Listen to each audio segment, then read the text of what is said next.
Hello, everyone, and welcome back to the Father-Son Packers podcast, your source for Packers news, notes, and analysis. My name is Tommy, and I'm one of your hosts, and I'm joined, as always, by my co-host, my dad, Matt. Dad, how are you doing? I'm doing all right. Been mostly inside today with a lot of rain here in the Bay Area. Dog's mostly laying around and I'm letting the basically sponge-furred poodle out as little as possible.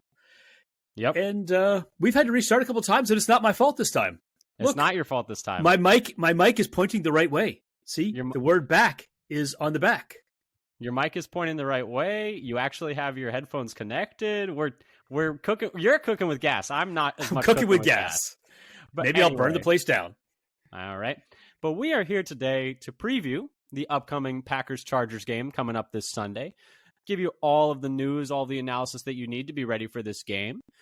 Before we do, though, just wanted to pitch a couple of things. If you like what you hear here today, come give us a follow on Twitter at FatherSonPacker. We tweet out articles we find interesting, pieces of stats that we find for these episodes that we find interesting, Packers news, Packers videos, etc., etc. Pretty much anything Titletown related, you can come give us a follow there. Once again, it's at FatherSonPacker, and you can keep yourself up to date with the team. And then subscribe to us on your podcast platform of choice, whether that's Apple Podcasts, Google Podcasts, Spotify. We even put all our episodes out on YouTube as well. You can find us there. If you subscribe to us there, we would really appreciate it. It would really help our numbers. But anyway, Dad, let's get into this. But before we do, just a little bit of Packers news this week. And that is that Brian Bulaga has signed a short-term contract with the Packers to retire a Packer, which is very exciting. What I love is, I don't know if you saw some of his quotes, like, I don't know if I'll ever live down Brian Bulaga, Awa. Did you see they remade? But he says he's liked it being funny. Did you see he didn't mind. It was. They remade the video of him doing it, and they posted it. I did not know that. I hadn't seen that yet. It was like the caption was like, one last time. It was like, Brian Bulaga, Iowa. I should have listened to some of those audios and videos.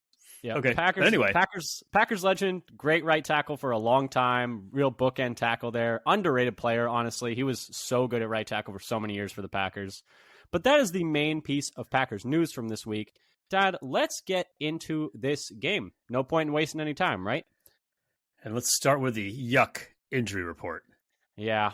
Every single week, it seems like there's just something more annoying about the injury report. Some critical player with a last-second injury is like always the Friday.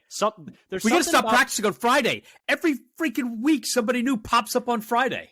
Yeah. Quay Walker one week popped up on Friday. Jair Alexander, back injury on a Friday. And this week, it is Rashawn Gary, who apparently got injured today in practice with a shoulder injury, according to Matt LaFleur. I don't know what the hell they're doing on Fridays. It's not going to be long-term, he said, they hope, but he is now questionable for the game.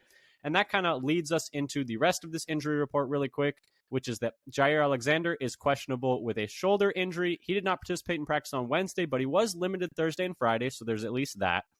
Rudy Ford is doubtful. He did not participate in any of the practices this week. And Zach Cruz had this interesting stat on Twitter. Zach Cruz of Packers Wire.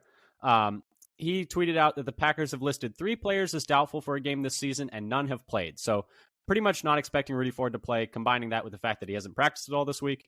And then the last one is Quay Walker, who is questionable with a groin injury. He was limited every day this week, and so practice limited each day this week. So that's at least, I think, a promising sign. Dad, anything on the Packers side of this injury report that you want to touch on, or should I go through the Chargers ones? Well, it's nice to see a number of players get no injury game status designation that had been recently, like Watson, Nyman, Runyon, Jenkins, Jones, Clark. They all had some kind of limited, but none of them have an injury designation. Yeah, so that's encouraging anyway. Definitely some good news there. Unfortunate about Gary. I'd be a little surprised if he plays with like getting an injury on a Friday, but he's also very tough, so you never know. On the Chargers side of things, the big one is Keenan Allen, who is questionable with a shoulder injury. He did not participate in practice on Wednesday, but he was limited on Thursday and a full participant on Friday. So assuming he plays, that's their star wide receiver. He's probably going to play, given that he was. And I think he was quoted as saying, I forget to what reporter, that he is planning to play. He's expecting to play. Beyond that, Isaiah Spiller popped up on the injury report with an illness for them. He is questionable. And then Jalen Guyton popped up on the injury report. These are both players who popped up on Friday. Spiller didn't practice on Friday. And then Guyton was limited on Friday with a groin injury that he sustained on Friday, and he is questionable. So that's maybe not looking so good for him. And then Gerald Everett, their starting tight end, is out for this game. So probably a little... probably Donald Parham seen in this game. He is on the injury report, but without an injury designation. So the Chargers, Dad, are getting kind of thin at receiver is my takeaway from this injury report. Mike Williams and Josh Palmer are already on IR. Jalen Guyton has popped up late on this injury report. He is now questionable, like we said. And then Keenan Allen is dealing with that shoulder injury. Even if he is going to play, he's probably not going to be quite 100%. So definitely something to keep an eye on. And pass catchers in general with Gerald Everett being out. So they're kind of losing some of those weapons in the passing game, which is definitely something to keep an eye on. Dad, anything else in the injury report you wanted to touch on, or should we move into our game preview? I guess we'll, another chance to see Anthony Johnson Jr. play, probably. Yes, probably with Rudy Ford most likely not playing. Ford out. And I would say I would expect Allen to play and be a problem. I think he still did a lot of damage last week. When he sustained that injury, the shoulder injury in his last game, he left, went to the Blue Medical tent, came straight out of the Blue Medical tent and scored a touchdown. So it was clearly bothering him, and he's just that guy. So it didn't really matter. And we'll talk a lot about Keenan Allen when we're previewing the Chargers offense, because he's been a problem for pretty much everyone they've played. But Dad, let's just start with the meat of the game preview. A couple of quick facts. Game time, noon Central at Lambeau. Forecasted for a high of 45 and sunny, so pretty nice day. Chargers are favored by 3 points via DraftKings with an over-under of 44, so an implied result of around 23.5 to 20.5, 23 to 20 Chargers. In terms of keeping up with the Joneses, the Chargers are 4-5 and in third place in the AFC West, currently out of the playoffs. In terms of traditional statistics, they are 7th in points per game at 26.6 and 11th in yards per game. Those are both on offense. And they are 24th in points per game allowed at 23.8 and 31st in yards per game allowed on defense. And they give up the most yards per game passing. By DVOA, per FTN Fantasy, which takes into account opponent, they are 27th in defense. For reference, Green Bay is 23rd, 25th against the pass, and 24th against the run. And they are 8th on offense, so a very offense-oriented team. If you've ever seen the Chargers play, this should not be surprising to you. This is this goes back over 40 years. This is like Eric Coryell and Dan Fouts. They've been doing this for a long time. Very on brand for them. 7th in passing, only 22nd in rushing on offense, though. Just something to keep an eye on. And then they are 7th in special teams. Green Bay is 28th. And those are all per DVOA, per FTN Fantasy. Dad, anything there? Should we move on to our general thoughts of the game and move on to your favorite section? Always my favorite section. But let's go on to the why the other team stinks. My favorite section, right? No, we are moving on to the first section of the rest of our game preview and talking about what we think is good about the other team. We look for something that we can say nice about the other team. Dad, you always struggle with this one, but what do you have for us in this one? Well, what I have is basically what we just mentioned. The Chargers have a top-tier passing game. They are 5th in the league in drop-back EPA per play and 8th in drop-back success rate, suggesting that some of that EPA per play is from explosive plays to explain the ranking difference between success rate on a play-to-play basis and overall EPA per play. Kind of similar to what Jordan Love has shown, where he's been better on EPA per play than, say, completion percentage over expected. And ever since they've lost their number 2 wide receiver, Mike Williams, in week 3, they're still 8th in dropback EPA per play. So they've still managed to maintain a high level of passing offense performance. Herbert himself is 8th in EPA per play and 10th in completion percentage over expected plus EPA composite. He's also 7th in DVOA, passing DVOA, that is. Although PFF doesn't seem to like his season as much and have him as 14th rather than in the top 10. Most metrics have him as a top 10 QB this year, and the Chargers offense overall as a top 10, especially in passing. So what have you got? Their offense is very dangerous. I was definitely going to talk about that passing offense if you hadn't. But what I chose to talk about is, despite their record, despite being 4-5, they play every team really close, even the good ones. They lost to the Dolphins by 2, lost to the Cowboys by 3. They were in a 1-score game with the Chiefs in the fourth quarter. and they lost to the Lions by 3. So pretty much my thought on them, the thing I have to say nice, and there are definitely some other strengths that we'll talk about later, but is that they could easily be like 6-3, like 7-2 if a couple balls bounce the other way. Every game they've played, even against top level opponents, has been close. So I think they are a better team than their record, in my opinion. But Dad, let's go on to talking a little more maybe about the Chargers' strengths and talking a little bit about specifically what we are nervous about in this game in terms of matchup specific things that we think that the Chargers do well, that maybe the Packers are going to have trouble with. What did you have for this one? What the Chargers do well? So the matchup, I think the matchup of the day is going to be covering Keenan Allen, especially if Jair can't go. And Green Bay is already 29th in the league by DVOA in guarding wide receiver ones. So Keenan Allen is quite clearly their wide receiver one. He was quoted after being listed questionable today that he'll play. He's currently 4th in the league in receiving yards with 895 and has 6 touchdowns on the year. He's 5th in the league in PFF receiver grade amongst wide receivers and 8th in passer rating when targeted amongst wide receivers with at least 50 targets. You always get something wonky when you have people with 1 or 2 targets or low number. Yep. You get one target for a touchdown. This guy's got perfect passer rating when targeted. Yeah. Can't get open the whole rest of the game, but other than that, they should just throw it to him every time. Sounds like every time you throw it to him, you get a touchdown. It's a touchdown, right? Just keep targeting that guy, whoever he is. We don't know we don't actually know who this guy is. He's just a mystery man that we've created out of thin air. But back to Keenan Allen, he lines up in the slot quite a bit, over 50%. So the question is, well, if Jair can play, will they stick with Nixon in the slot or move Jair into the inside on those plays? Yeah, right? Yeah. I see you making that indigestion face right now. The Nixon matchup does not feel good. It does not feel great. He's struggled this year. Yeah. It's been and Allen's kind of a bigger wide receiver at 6'2". His contested catch rate is kind of middle of the pack. And sort of similar to what Dobbs has done this year, but not down near the bottom. The thing with him is he's always open. He is one of the best route runners in the league. And I'll talk a little bit. I have some stats too once you're done that I'll just, I was going to talk about them later when I talked about Jair specifically, but go ahead.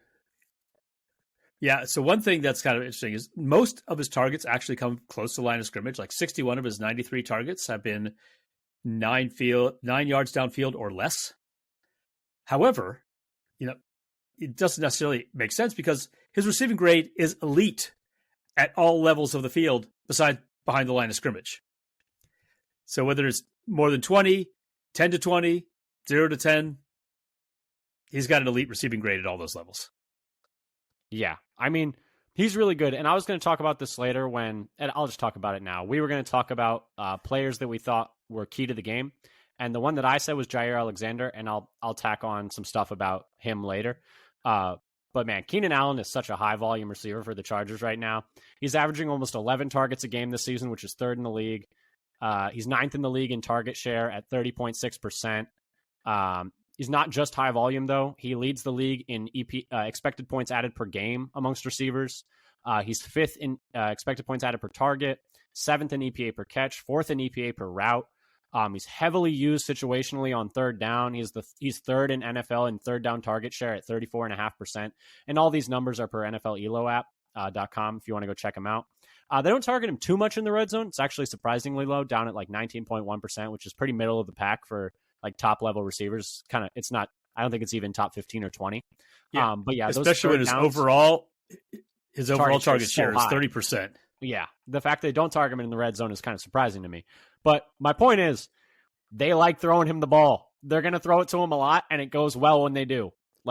He's a good player. He's a really, really good player. And he was someone that I was going to talk about if you hadn't. And I was going to talk about him when I talked about Jair Alexander later. I'm glad I started my section early while you were still working. You beat me to it. It's 2 sections. You beat me to it. I will say though, and I was going to talk about this later. No, I'll bring it up later when I talk specifically about Jair Alexander in that matchup. But Dad, did you have anything else that you are nervous about in this game?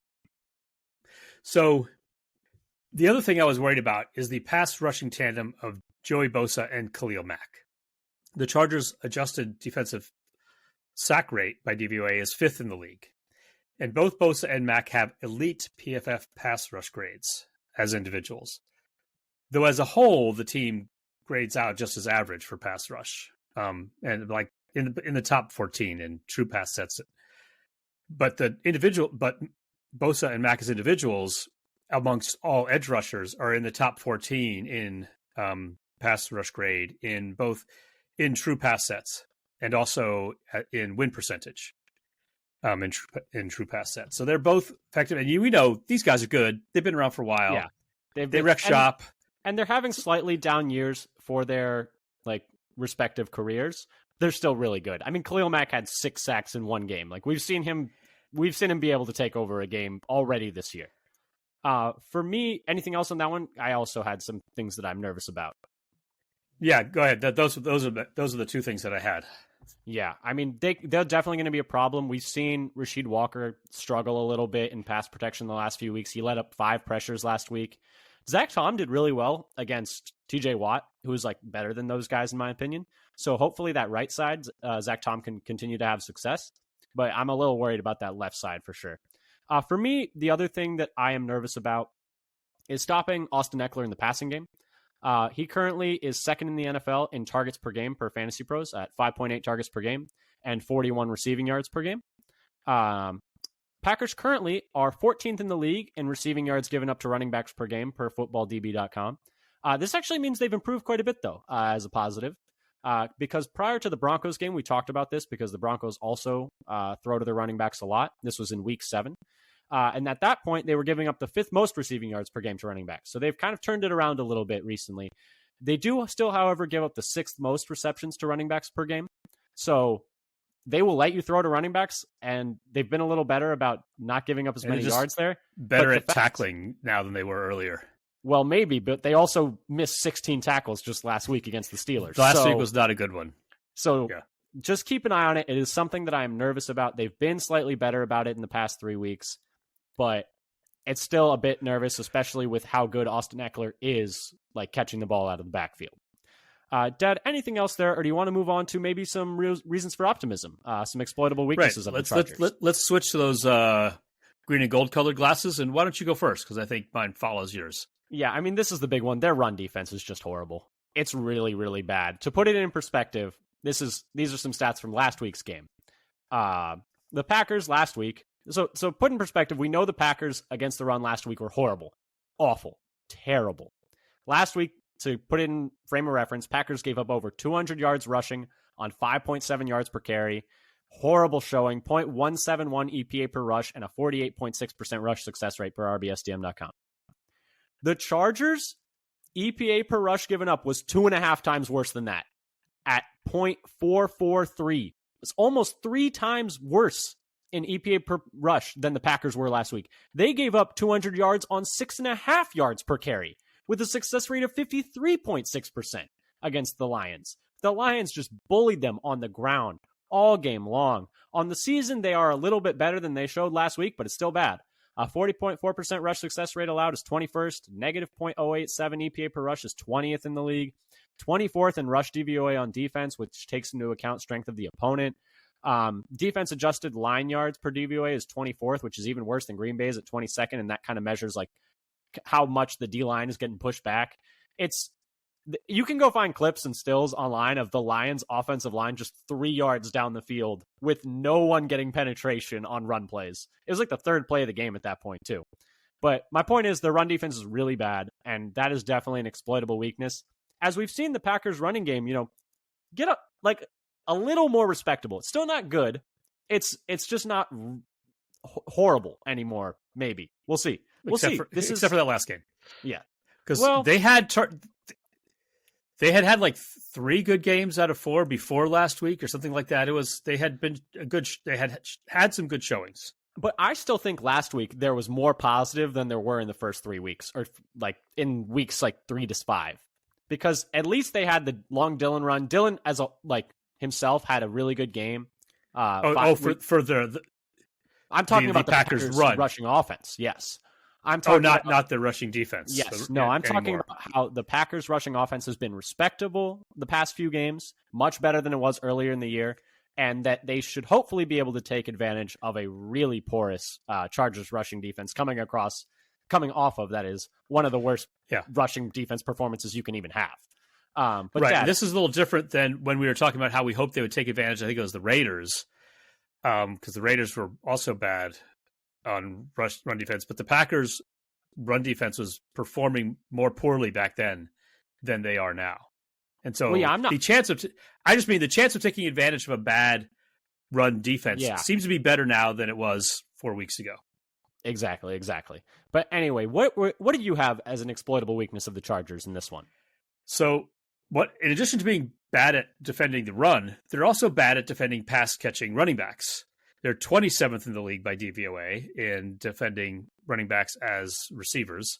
So I think this is a chance to use Jones and Dillon out of the backfield. And in Jones' case, last week, he was lined up kind of all over. He had 3 times in the slot and 4 times out wide per PFF for where he was lined up. And so I think they can, there's a chance for the Packers to take advantage of the Chargers' ability to figure out what to do with the running back anywhere on the field, seems. Yeah. And I just checked the same stats that I was checking for the Packers earlier. The Chargers allowed the 3rd most receiving yards per game to running backs in the league. Once again, that's per footballdb.com. And then they are allowing the 2nd most receptions per game to running backs in the league. So, yeah, it's not great for them right now, guarding running backs pretty much anywhere on the field. And we saw that last week as well. And with Jones having no injury designation this week, I hope he'll get a heavy workload as opposed to more like what he had 2 weeks ago than 1 week ago. Yeah, fingers crossed on that one, because I think he did still have at least one. He was still limited each of the days this week, with that no designation. Yeah, no designation. But anyway, so those are some things that are maybe some exploitable weaknesses of the Chargers in this one. A lot of it has to do with the running backs, and so the Packers are going to need big games from the running backs in this one if they want to win. But Dad, speaking of that, we should move on to our next section, which is I hope the Packers blank, and it's kind of talking about how we want the Packers to approach this game, and mine is pretty similar to that, what we were just talking about, and it's feed Jones and Dillon. We talked previous episode about how well Dillon was doing, about how prior to the past 2 games, he had close to 40% of his runs going for 2 or fewer yards, and that in the past 2 games, only 11% of his runs are going for 2 or fewer yards. Just last week, 5 of his 9 runs could have been deemed as successful per success rate, and had the longest run of his career at 40 yards. So seems like he's kind of picking up some steam as the year is going on. It's getting a little colder. Jones has struggled a little bit more. He's been hurt. Hopefully he's getting a little healthier, and no better get-right game than against this Chargers defense that we already talked about is not good against running backs, which we talked about. But so that's the thing, is like, I just want them to feed Jones and Dillon religiously, because that'll also keep the Chargers offense off the field. And I'm much more scared of the Chargers offense than I am of the Chargers defense. Dad, what do you hope? That shows wisdom. Let's I'm not fear what they suck at and fear what they're good at. I'm clearly a genius. This is the kind of quality analysis perspective you expect from the Father Son Packers podcast. Yeah, you don't want the other team to have the ball. That's you. If you score more points, you will win. But anyway, Dad, that's some backed up by real statistics. That's some real numbers right there. Dad, what do you hope the Packers do in this one? So I'm adding a little bit extra here. So the Chargers are also bad at defending the middle of the field for passing. Dead last defending the middle of the field per DVOA. So what I'd like to see Green Bay do is focus on attacking the middle of the field with Musgrave, Watson, and Reed possibly attacking the deep middle, where the Chargers' bad middle of the field defense is at its worst in terms of DVA grade. And then with Jones and Dillon on short screens underneath. So I really think there's a good chance to take advantage of the weakest part of the Chargers defense in an area that we've been kind of begging for them to do more already. Well, honestly, I feel like, and I need to check the numbers for this, I feel like the Packers have actually attacked the middle of the field quite well this year. Well, definitely when you compare it to previous years. But I would say... Yes. I would say more about like particular individuals. Though they have been doing Musgrave, usually on a few passes a game, but I think he's got a chance to maybe catch another pass up the seam and not fall down. They finally fingers hit one crossed. up the seam to him. He will fall down, but as long as he's catching it 30 yards downfield, I don't care if he's going to fall down. I would like to see more passes running across the middle for Watson. They did use him inside on that third down conversion, but I'd like to see more passes to him on the move across the middle of the field, where he already has momentum and doesn't have to stop and start. So those are the things I want on offense. On defense, I'd like to just, bracket Allen as much as possible, and with the linebacker shadowing Eckler, because they are seriously depleted in pass catching options right now. Basically, it's time, I think, for us to force them to try to beat us with what should be what would have been originally their fifth and sixth receiving options on this team, with 100%.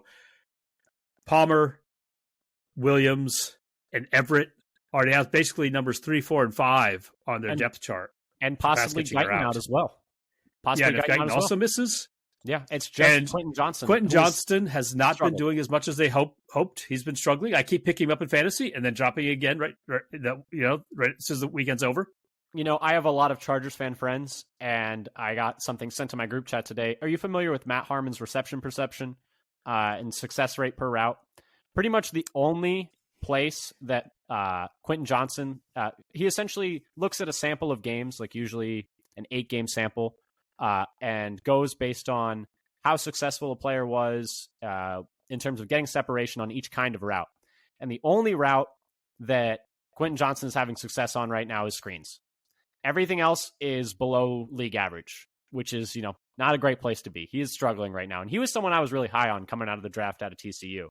So I still think he can be good, but right now he's struggling. I think he can be, but I think he has to be used the right way. One thing, we talked about this at the time we were analyzing the draft. He actually, though he's a bigger receiver, he wins like a small receiver with run after the catch. Yeah, I was thinking about this week after our last discussion, that maybe the Packers should be using Watson this way too. I'm going to heave it to him downfield, but I'm going to give him the ball in space to run after the catch with it. He's a lot faster than Johnston. Yeah, but I don't think he's as twitchy. And the thing with Watson is, I don't think his change of direction is crazy. As part of the reason he doesn't have a whole lot of wiggle, but if you get it to him in motion, then I think Dobbs and Reed have more wiggle than him. For Watson, well, actually, the guy I think who has wiggle, Wicks. The most wiggle is Wicks. You got it. It's Wicks when he gets the ball in his hand. I actually disagree, though. I think Reed has more wiggle than him. I've been impressed with Reed with Wicks? the ball in his hands. Yes. I think Reed has he has more a burst. And Dobbs, Wicks, I think Dobbs' wiggle is underrated. When they throw him screens, they go for 8 yards every time. When he gets the ball and it's actually blocked, he is making people miss, and he's quick. I think he's quicker than people realize. But the fact of the matter is, though, that the Chargers' receiving options are limited in this game, especially considering the fact that their first-round receiver has struggled so far this year. Obviously, now that we're talking about it, he's going to go for 100 yards because that's just how these things go. But you never know. I spoke it into existence. Yes, we're really just begging for a 200-yard Quentin Johnson game at this point. But you're right. He's built like a bigger receiver, but it's 10 years from now, they'll say, and you can see where he got his career going, and he broke out. Yeah, it's prior to that Packers game, Quentin Johnson was really struggling to get a foothold in the NFL, but something clicked in that game. Yeah, it's going to be super annoying. But anyway, and he averaged over 100 yards per game for the rest of his career. Yes, exactly. I can just see it in the headlines 30 for 30 on Quentin Johnston in 15 years. I know. Oh, amazing. But anyway, Dad, anything else that you hope the Packers do in this game, or do you want to move on to individual players we're not taking our eye off of? I think I'm ready. I think I'm ready to move on. Okay, so players to keep your eye on in this game. This section is where we talk about we'll talk about players maybe that we think will be standouts, but also players that we think will play a pivotal role in this game. So if they play well, we think that the Packers are going to win. If they play poorly, we think the Packers' chances of winning go way down. And like I talked about earlier, my player for this section is Jair Alexander. Talked all about how Keenan Allen is a super high volume receiver. Talked about all of what he's been doing this year. He was great at the end of last year, too, coming off that hamstring injury. He's been a great receiver in this league for a very long time. Super high volume, very efficient, just a great player. But the last time that they matched up in Week 9 of 2019, Keenan Allen had just 3 catches on 4 targets for 40 yards. Now, the Chargers won that game, and they led for a lot of it. But you look at like all the surrounding games for Keenan Allen, it's like 8 catches, 80 yards, 7 catches, 80 yards, 9 catches, 90 yards, 3 catches, 40 yards. So there is at least some precedent that Jair Alexander has had some success against him before, is all I'm going to say. So he is a player I have to watch. And then also Keyshawn Nixon, because we talked about how much Keenan Allen lines up in the slot. That's a really tough matchup. That's a really tough matchup for Keyshawn, but we're hoping for the best there. If he can just, hold his own, that's like the biggest thing. But Dad, who are you watching in this game? Who are you keeping your eye on? So I think I'm going to be keeping an eye on Kenny Clark, especially if Rashawn Gary doesn't go. Or whoever's lining up on interior defensive line on a given play. So why so much interior defensive line if Gary's not playing? Because I would think that you'd be looking at Preston and LVN in that instance. Or do you just think they're going to need Kenny to play even better than he already does to make up for that lack? That's what I mean. That okay. if Gary's not there, I think Kenny's ability to penetrate inside is going to be more important. For the Chargers offensive line, their only offensive lineman who has a great, well above average grade is their left tackle, Rashawn Slater. All the rest of their O-line is kind of just at average or a little below average. And the worst of the lot is their current center, Will Clapp. He's got the worst pass blocking grade by PFF. So I think going up, pressure up the middle is going to be the best route to pressure Herbert. And if you pressure Herbert, he's not much of a runner. He's not taking off. He can move a little bit, though. Okay. However, you watch him. I know the numbers aren't very high, but you can watch him. His DVO grade for rushing by QBs is 30th in the league. So he just gets he's pretty good at not having pressures converted into sacks. But I think that's more like what we talked about a couple of weeks ago with Matt Stafford, is that his time to throw is pretty short. So I think he just gets rid of the ball pretty quickly to avoid sacks rather than being able to scramble downfield. Part of the thing with him is he's really good at first read, second read, check down. He gets to the check down almost every time. And that's part of why we talked about Austin Eckler has so many targets. And that's part of the reason why it's going to be really important to keep an eye on him in the passing game, because Herbert's very good. It's like when the pressure's coming, it's like, oh, I got Eckler right here. He's going to take it for 8 yards, and we're going to stay out of schedule. But that's why the Packers can't let that happen. I was very tempted to go with Quay Walker here. Yeah, if he can play. If he can play, or if he's not, Devondre Campbell, who's following Eckler, and how quick can they bring him down to the ground quickly to avoid extra yardage? This is not a game you're going to survive if you have 16 missed tackles. It's not going to happen. You are not if they tackle like they did against Pittsburgh last week, it's done. That's it. Yep. So that's who I'll be watching. Of the middle, basically the middle of the Packers defense there. Yeah, if Gary can't play, they're going to need everyone along that line to step it up, from Clark to Wyatt to LVN to Preston to TJ Slayton. They can't afford to have. I didn't think the D-line played very well last game. I mean, I don't think I'm breaking any view. It was 2 yards per carry before contact every single time. That's very cool. One sack. One sack, I think, maybe. One sack by Preston? Technically one sack, and then another one called back for penalty on an illegal contact. But yes, not great.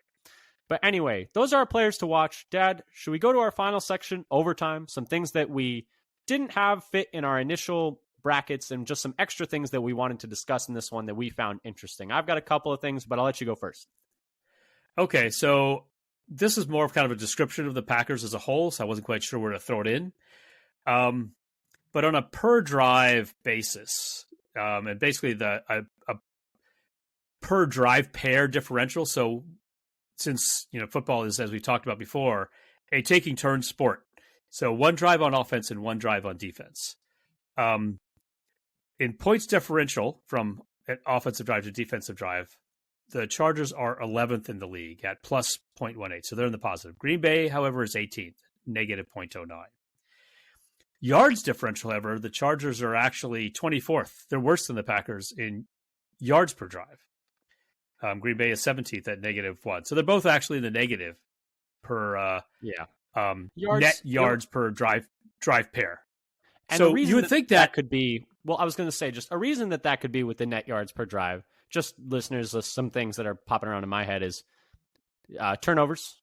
We're going to talk a little bit about that in a second, but Chargers are probably routinely having better field position than their opponents. And then also, and that's the big thing, I think, is the field position there. And the fact but that also, Chargers, I think another thing. Go ahead. That could happen for the discrepancy between points and yards is like red zone efficiency. Yeah. Well, I have some things. You're throwing it right to my wheelhouse, Dad. I got stats on both of these things. Are you ready for them? But I had one more thing I wanted to say about this. So you would expect that based on the sort of Chargers numbers that they're kind of losing yards on each, exchange of possessions, that they would be basically backing up.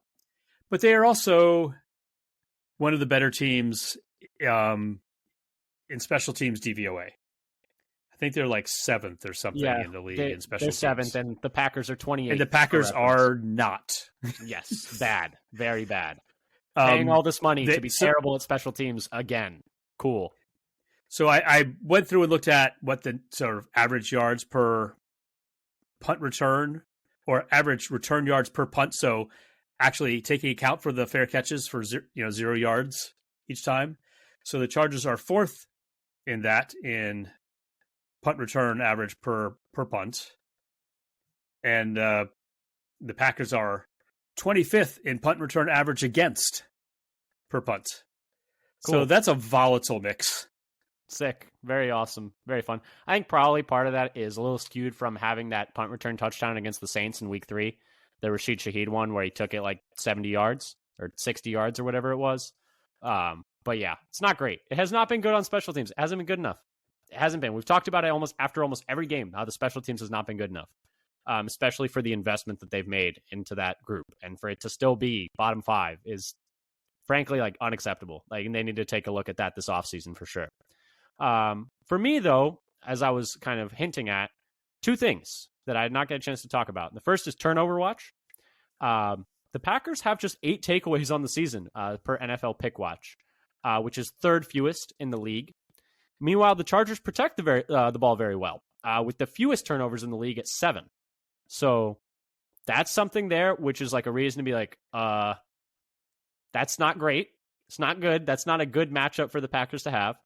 And then the other is down in the red zone, where I think this is going to be kind of an interesting, and maybe where the entire game is decided is down in the red zone. The Chargers have the 2nd highest red zone touchdown percentage in the league per RBSDM. They're up in the 70%, like just kind of kicking ass, to be honest. And then the Packers have the 10th best red zone touchdown percentage on defense. Packers have been just letting teams kind of drive it down on them and then just getting 3 stops in a row somehow, just pulling a rabbit out of a hat kind of, and forcing field goals, thankfully. And that's what's kept them in a lot of games, namely the Vikings game, the Steelers game, they forced a lot of field goals, et cetera, et cetera. But yeah, so those are the 2 things that I didn't get a chance to talk about that I think are probably some pivotal statistics that might decide this game, especially the turnover one. The fact that the Packers just seemingly cannot force turnovers to save their life. They cannot get to the ball. And it's something very few interceptions, and I don't know how many forced fumbles they've had. It's not many. Very few. It's not many. But those are 2 things that I didn't get a chance to talk about in this one that I wanted to.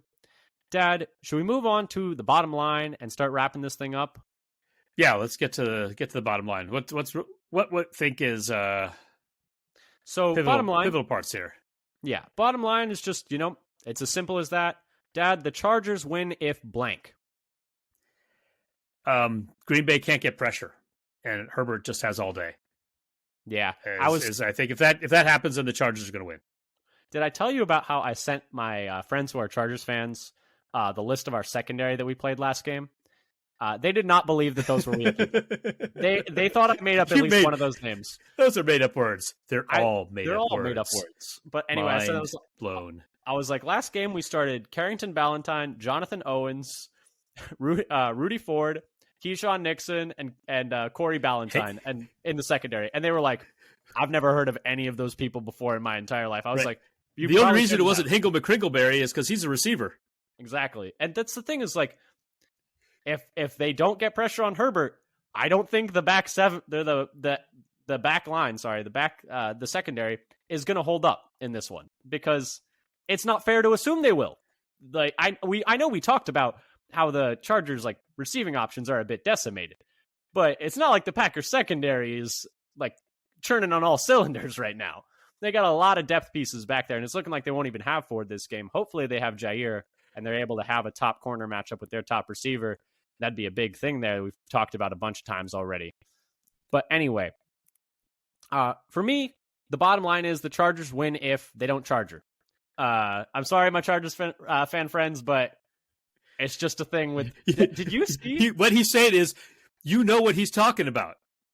Yes, I know they do. Have you seen the stat that has been making its way around regarding the Chargers record and how they're just kind of in the middle right now? They're stuck in the middle. They are currently 482, 482, and 11 all time. Herbert is 29 and 29 as a starter. And since his first start, they have scored 1,502 points and allowed 1,502 points. I have not seen this. This is kind of wild. That's kind of a wild stat, and it does not actually mean anything. I just thought I'd throw it in here because I thought it was funny. But yeah, the big thing is, like, if the Chargers don't shoot... It's the nexus. All three of them have been equal at the same time. The planets are aligned, and the world's going to end. That's the thing is, like, I think, like, if the Chargers don't shoot themselves in the foot, they should win this game pretty easily. I'm really surprised the spread is only 3. I feel like that's, like, borderline disrespectful to the Chargers. Like, the Packers have been better the last 2 weeks. Doesn't make them a good team. Like, every team plays the Steelers close because the Steelers like playing every team close. The Steelers can't outgain it. You can't outgain anybody. But actually, I felt like for this stretch of 4 games here, Steelers, Chargers, Chiefs, and Lions, that this game against the Chargers is the most winnable of those 4. I mean, with the Steelers game being on the road, and the Chargers, losing, they've lost a decent number of games. But I think that just says more about the Steelers. Like, that's more about the Steelers, Lions, and Chiefs than it is about the Chargers. Like, I don't think I was expecting the spread to be like 5 for the Chargers, even on the road, because I just think the Chargers are a substantially better football team. But if they don't shoot themselves in the foot, they should win this game is kind of how I feel about it. But Dad, the Packers win if blank. I have them winning if they can hold Allen to less than 50 yards receiving. Just because of there aren't that many other receiving options. I suppose we could have some like crazy scenario, somebody goes bonkers, but I think if they hold Allen to less than 50 yards receiving, they'll have a good chance with it. Nice. Maybe I should say, like, if they sack Herbert 5 times, they're going to win. Or how about I take a really controversial taking? If they sack Herbert 10 times and force 5 turnovers, I think they'll win. I would hope so. If you get 10 picks, they should win, right? The Packers win if they get 30 interceptions. If they intercept them on every pass attempt, they should win that game. Here we go. I'm here to watch that game if that happens. I know, right? Hey, be a legendary game. But anyway, realistically, I said the Packers win if they can establish the running game on offense. If they can really keep a high success rate and just move the ball, running the football, and don't need to worry about making mistakes and can keep the Chargers offense off the field, I think there's a path to success there. And we've seen other teams have similar paths to success against the Chargers in that same way. Dad, wrapping up here, score prediction. What do you got? So I'm back to picking the Packers, and I have them winning 23-17. I am also back to picking the Packers, and I have not been doing that a whole lot this year. I think that we have become the trap game. I think we are the trap game. So I've got Packers 24-21. And I think just it's going to be really weird. It's going to be if you look around the table and you can't identify the trap game, you're the trap game. And if we want to be the trap game, was that quote Danny DeVito and It's Always Sunny? It's like, it's me. I'm the trash man. That's my character. It's something like that. It's like, we are the trap game. That's our character. We dig it. We're into that. But yeah, no. I think that they can win this game because I think, to be frank, the Chargers are probably overlooking us because we're not very good, but we can be a little frisky. I just wish this game was cold. Oh, I wish this plus game was I'd like so to tell them colder. that that's true. It would be really nice if this was a snow game against SoCal. Global warming is taking away the Packers' home field advantage. My article. But anyway, it's a conspiracy to take away the Packers' home field advantage. But I would also like to tell the Chargers, you know what? This is not a conference game. Yeah, you should rest Keenan Allen. Rest Keenan Allen. Rest Austin Eckler. Just give him a break, But no, they're way too far behind. That's the thing is they do need this win, so that's why. Yeah, they're tied they're third place, tied for last in the AFC in their division. I pointed this out to my friends. I was like, "You do realize you have like a worse record than the Raiders, right?" And they just hung the phone up on me. That was how that conversation went. Did they hang up on you for that? Yeah, but anyway, and Chargers fans hate the Raiders more than anybody. Hate the Raiders, right? Yeah, they didn't actually hang up on me, but I'm sure they were about to. They threatened to if I brought it up again. But anyway, this has been our preview for the Packers game against the Chargers this weekend. Thank you so much for listening. If you like what you heard here today, come give us a follow on Twitter at FatherSonPacker. We tweet out when we have new episodes, stats we find interesting, articles we find interesting, et cetera, et cetera, et cetera. Give them subscribe to us on your podcast platform of choice, whether that's Apple Podcasts, Google Podcasts, Spotify. We even put all our episodes out on YouTube as well. If you subscribe to us there, we would really appreciate it. But anyway, thank you again for listening. And until next time, go Pack Go. Go Pack Go.